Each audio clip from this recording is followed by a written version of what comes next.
BCA के बाद job कैसे मिलेगी? तो 2025 में अगर बीसीए प्लान कर रहे हो और जॉब मिलना प्रायोरिटी है बीसीए के बाद, तो इन टिप्स को जरूर फॉलो करना जो आगे मैं आपको बताने वाला हूं, क्योंकि इन टिप्स को अगर आप अच्छे से फॉलो करते हो तो जैसे ही आपकी बीसीए कंप्लीट होती है आपको जॉब मिलने में आसानी होगी। सो हेलो एवरीवन, मेरा नाम है रोहित, मैं हूं एक कंप्यूटर साइंस इंजीनियर। मुझे है 10 से ज्यादा सालों का एक्सपीरियंस टॉप एमएनसीज में काम करने का। तो अपने इस एक्सपीरियंस के बेसिस पे मैं आप सभी को अच्छे से गाइड करने की कोशिश करूंगा। तो अगर आप चैनल पर नए हैं तो चैनल को सब्सक्राइब कर लें। अगर आपको वीडियो पसंद आता है तो इसे लाइक और शेयर करना बिल्कुल ना भूलें। तो बिना किसी देरी के स्टार्ट करते हैं आज के इस वीडियो को।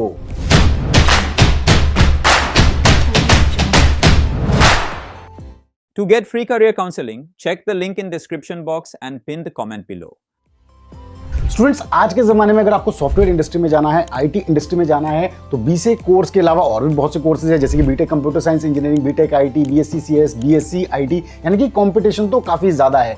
तो यहाँ पे मैं आपसे कहूँगा कि अगर आप बीसीए कर रहे हैं तो क्या वो टिप्स होंगे जो आपको हेल्प करेंगे कि आपको बीसीए के बाद अच्छी जॉब मिल पाए। तो यहाँ पे जो कॉमन मिस्टेक बीसीए स्टूडेंट्स करते हैं वो ये करते हैं कि वो वेट करते हैं कि बीसीए कंप्लीट होगी, फिर हम जॉब्स के लिए ट्राई करेंगे, फिर जॉब्स के बारे में सोचेंगे।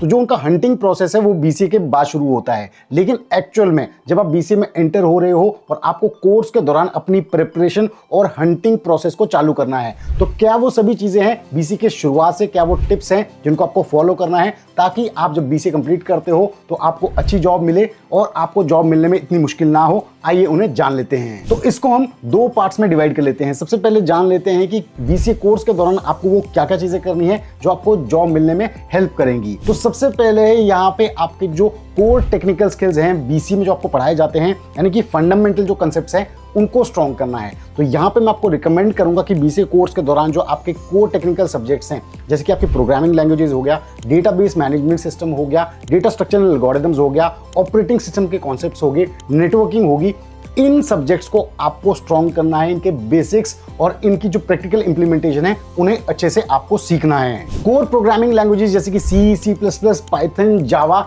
इनको भी आपको फंडामेंटली अच्छे से स्ट्रॉन्ग करना है। आप इनको सीख सकते हो डिफरेंट प्लेटफॉर्म्स पे प्रैक्टिस करके, जैसे कि कोड शेफ हो गया, हैकर रैंक हो गया, लीड कोड हो गया। यहाँ पे आप इन प्रोग्रामिंग लैंग्वेजेस को प्रैक्टिस कर सकते हो, प्रैक्टिकली देख सकते हो कि इनको कैसे एग्जीक्यूट किया जाता है, कैसे इनसे रिजल्ट्स फेच किए जाते हैं, कैसे इन्हें डिबग किया जाता है। और यहाँ पे मैं आपसे कहूँगा कि प्रोजेक्ट्स, असाइनमेंट्स जो भी आपको मिलती है उनमें इन लैंग्वेजेस का यूज करें ताकि आप प्रैक्टिकल इंप्लीमेंटेशन सीखें। यानी कि ओवरऑल आपको जो कोर फंडामेंटल कंसेप्ट्स हैं टेक्नोलॉजी के, प्रोग्रामिंग के, ये आपको क्लियर करने हैं अपने बीसीए की पढ़ाई के दौरान। बहुत सारे सब्जेक्ट्स होंगे लेकिन इन 5-6 सब्जेक्ट्स पे आपको कमांड बनानी है। सेकंड चीज है इंटर्नशिप्स करें।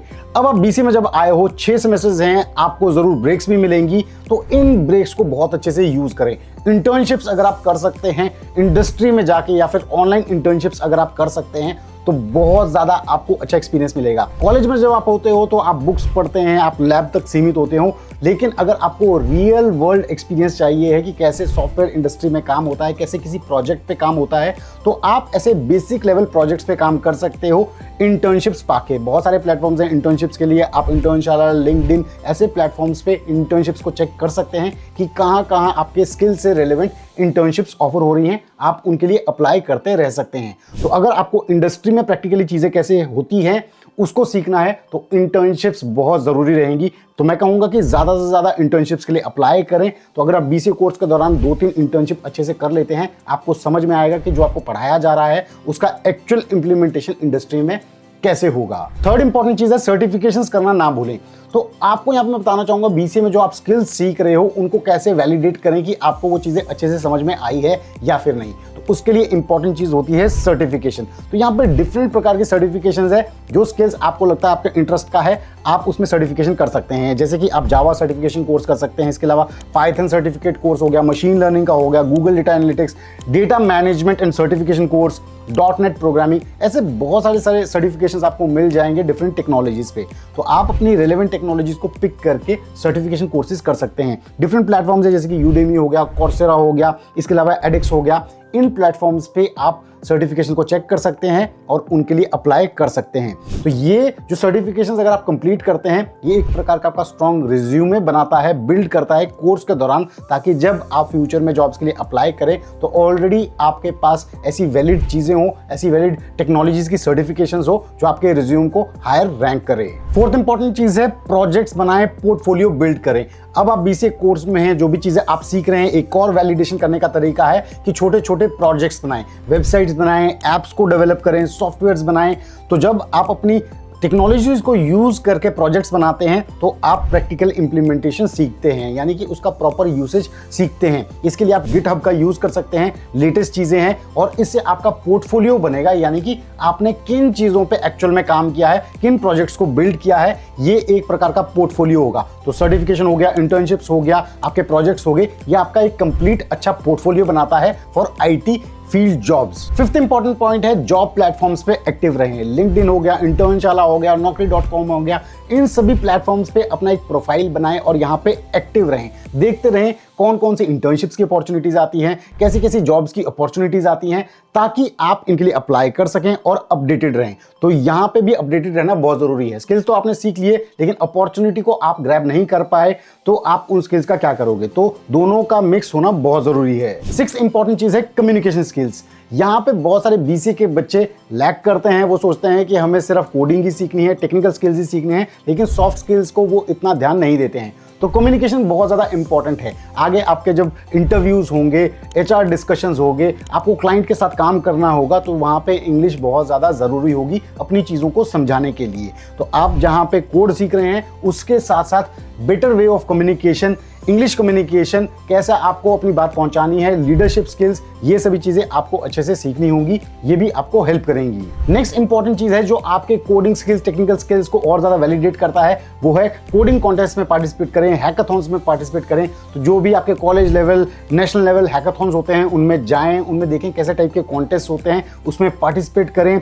डिफरेंट हैकाथॉन्स जैसे कि गूगल कोड जैम हो गया, हैकर रैंक कॉन्टेस्ट हो गया, स्मार्ट इंडिया हैकाथॉन हो गया, इन सभी को आप चेक कर सकते हैं और अपने स्किल्स को यहाँ पे शोकेस कर सकते हैं। और लास्टली कहूंगा कि अपने कॉलेज में पढ़ाई के साथ साथ फ्रीलांसिंग प्रोजेक्ट्स ले। बहुत सारे प्रोजेक्ट्स होते हैं ऑनलाइन, जैसे कि फाइबर हो गया, अपवर्क हो गया, यहाँ पे डिफरेंट टेक्नोलॉजीज पे प्रोजेक्ट्स होते हैं। तो आप देख सकते हैं कि किस टाइप के प्रोजेक्ट्स क्लाइंट यहाँ पे ऑफर कर रहे हैं। कई बेसिक भी होते हैं, बहुत सारे एडवांस्ड होते हैं। तो आप अपने जो स्किल सेट का लेवल है उसके हिसाब से प्रोजेक्ट्स पे बिड कर सकते हैं, उन्हें विन कर सकते हैं और उन पे काम कर सकते हैं। ये भी एक बहुत अच्छा तरीका है अपने स्किल्स को प्रैक्टिकली करने का, उससे सीखने का, और प्रैक्टिकली इंप्लीमेंटेशन से आप बहुत सारी ऐसी चीजें सीखते हो जो शायद आपको थ्योरी में समझ में ना आए। तो बीसी के कोर्स के दौरान अगर आपने ये सभी टिप्स अच्छे से फॉलो कर ली तो आप कंप्लीट पैकेज बन जाओगे आईटी सॉफ्टवेयर फील्ड में जॉब्स के लिए, जैसे ही आप बीसीए कंप्लीट करते हो। तो अब जानते हैं कि जैसे कि आप बीसीए कंप्लीट करते हो उसके बाद आपको किन चीजों को ध्यान में रखना है, किन चीजों को आपको करना है। उसमें सबसे पहले नंबर पे आता है बिल्ड अ स्ट्रॉन्ग रिज्यूमे, यानी कि अब जो आपका जो पैकेज है इसको कैसे आपको शोकेस करना है रिक्रूटर को, यानी कि जो एम्प्लॉयर आपका इंटरव्यू लेगा, जहां पे आपकी प्रोफाइल जाएगी, तो आपका रिज्यूमे बहुत अच्छे से, बहुत प्रिसाइजली, बहुत अच्छे मैनर में दिखना चाहिए। तो आपके जो स्किल सेट है, आपकी जो इंट्रोडक्शन है, आपने जिन प्रोजेक्ट्स पे काम किया है, जिन सर्टिफिकेशंस पे आपने अप्लाई किया है या उन्हें अचीव किया है, जिन इंटर्नशिप्स को आपने किया है, उनको इस तरीके से शोकेस करना है ताकि जो आपके प्रायोरिटी स्किल सेट्स हैं वो पहले नज़र में आए, जो आपके सेकेंडरी स्किल सेट हैं वो बाद में नज़र में आए, ताकि उनको समझ में आए कि आपकी रिसोर्स किन पर्टिकुलर प्रोजेक्ट्स और किन पर्टिकुलर प्रोफाइल्स के लिए हो। तो रिज्यूमे अच्छे से बिल्ड करना एक बहुत इंपॉर्टेंट चीज़ है जब आप बीसीए कंप्लीट करते हो और जॉब्स के लिए अप्लाई करते हो। सेकंड है prepare for aptitude and technical interviews. अब जब भी आपके बीसीए के बाद जॉब रिलेटेड इंटरव्यूज होंगे तो वहां पे बहुत सारी चीजें ऐसी पूछी जाएंगी जिसमें आपके problem solving skills, analytical skills, इन्हें जज किया जाएगा। तो यहाँ पे आपका एप्टीट्यूड स्ट्रांग होना बहुत जरूरी है। तो आप एप्टीट्यूड से रिलेटेड बहुत सारी जो बुक्स आती है उन्हें रेफर कर सकते हैं, ऑनलाइन भी एप्टीट्यूड क्वेश्चंस को ट्राई कर सकते हैं। इसके अलावा टेक्निकल इंटरव्यूज में आपके जो इंपॉर्टेंट सब्जेक्ट्स है, जैसे मैंने आपको बताया, कोडिंग के subject, database management system, data structural algorithms, इनसे काफी क्वेश्चंस पूछे जाते हैं। तो आपको एप्टीट्यूड और टेक्निकल इंटरव्यूज के लिए इन सभी चीजों को स्ट्रांग करना है ताकि आप ऐसे इंटरव्यूज क्रैक कर पाएं। तीसरा है on campus and end off campus placement दोनों की अपॉर्चुनिटी आपको लेनी है। आपको अपॉर्चुनिटी ग्रैब करने के लिए सीमित नहीं रहना है कि कॉलेज में ही कंपनी आएगी वहां पे मैं अप्लाई करूंगा, तो इससे आप अपने जो ऑप्शंस हैं उन्हें कम कर रहे हैं। तो ऑन कैंपस हो, ऑफ कैंपस हो, सभी जगह जब अपॉर्चुनिटीज आ रही है जहां पे आप एलिजिबल हो उनके लिए अप्लाई करते रहें। फिर इसके अलावा ऑफ कैंपस में ऑनलाइन हो तो वहां पे भी अप्लाई करें। तो ये सभी चीजों का आपको ध्यान रखना है कि अपॉर्चुनिटी आपको ग्रैब करनी है, सभी जगह अप्लाई करना है जितना पॉसिबल हो। फोर्थ इंपॉर्टेंट पॉइंट है नेटवर्किंग इज द की, यानी कि आपके जो एलुमनाई है, सीनियर्स हैं, आपके जो दोस्त हैं जो ऑलरेडी कंपनीज में काम कर रहे हैं, उनसे नेटवर्क बिल्ड करके रखें। वहां पे कोई ओपनिंग्स निकलती है उनसे टच में रहें और वहां पे रेफरल्स के थ्रू भी आप जॉब पा सकते हैं। फिफ्थ है अप्लाई टू स्टार्टअप्स। आजकल स्टार्टअप्स बहुत ज्यादा बिल्ड हो रहे हैं, वहां पे स्टार्टअप्स में ये देखा जाता है कि आपका स्किल कितना स्ट्रांग है रादर देन आपकी परसेंटेज, आपकी जो पढ़ाई आपने की है। तो अगर आपकी बेसिक परसेंटेज भी है बीसीए में और आपके स्किल्स बहुत ज़्यादा स्ट्रॉन्ग है तो आप स्टार्टअप्स में अप्लाई करना शुरू कर सकते हैं। हाँ, वहाँ पे काम ज़्यादा होगा लेकिन आपको सीखने को बहुत कुछ मिलेगा। 7 जॉब सर्च प्लेटफॉर्म, जैसे कि मैंने आपको बताया, यहाँ पर रेगुलरली अपने प्रोफाइल को अपडेट करते रहें। naukri.com, इंडीड, ग्लासडोर, इसके अलावा लिंक्डइन, यहाँ पे अपने प्रोफाइल्स को रेगुलरली अपडेट करें, अपने स्किल्स को अपडेट करें और जॉब्स के लिए अप्लाई करते रहें। और 8th है be open to entry level jobs. यहाँ मैं आपसे कहूंगा कि बीसीए के बाद आप ऐसा एक्सपेक्ट ना करें कि आपको सारी जॉब्स में बहुत ज़्यादा अच्छा पैकेज मिलेगा, सारी जॉब्स में आपको बहुत अच्छी डेजिग्नेशन मिलेगी। आप रेडी रहें कि 2-3 साल तक आप एंट्री लेवल जॉब्स पे काम कर पाएं ताकि आपको इंडस्ट्री एक्सपीरियंस मिले। बेशक वो पैकेज 3 से 4 लाख रुपए का है, आप उसे ग्रैब करें। आप over the period of time एक अच्छे पैकेज पे जा पाएंगे, आप अच्छे स्किल्स सीख पाएंगे। तो एंट्री लेवल जॉब्स जैसे कि बीसी की जूनियर सॉफ्टवेयर डेवलपर हो गया, टेक्निकल सपोर्ट एग्जीक्यूटिव हो गया, सिस्टम एडमिनिस्ट्रेटर हो गया, तो अगर आपको ऐसे जॉब प्रोफाइल्स में अपॉर्चुनिटी मिलती है तो जाएं, प्रोवाइडेड आपका इंटरेस्ट हो, आप जिस टेक्नोलॉजी को जानते हो उसी पे आप काम कर रहे हो, तो डेफिनेटली एंट्री लेवल जॉब्स भी अच्छी हैं एक्सपीरियंस गेन करने के लिए इनिशियली। तो स्टूडेंट्स, आई होप आप सभी ने इन टिप्स को अच्छे से नोट कर लिया होगा। तो अगर आप इन्हें अच्छे से फॉलो करते हैं बीसीए कोर्स के दौरान और बीसीए के बाद कंप्लीट होने के बाद, तो डेफिनेटली आपकी एक अच्छी जॉब लगेगी और 5 साल डाउन द लाइन आप एक अच्छे लेवल पे पहुंच पाएंगे, एक अच्छे सैलरी पैकेज पे पहुंच पाएंगे। तो कैसा लगा आप सभी को बीसीए फंड एडवाइस स्टूडेंट का आज का ये वीडियो? जरूर हमें बताएं, कॉमेंट सेक्शन में लाइक करें और शेयर करेंगे। जल्द मिलेंगे बीसीए फंड एडवाइस स्टूडेंट के नेक्स्ट वीडियो में।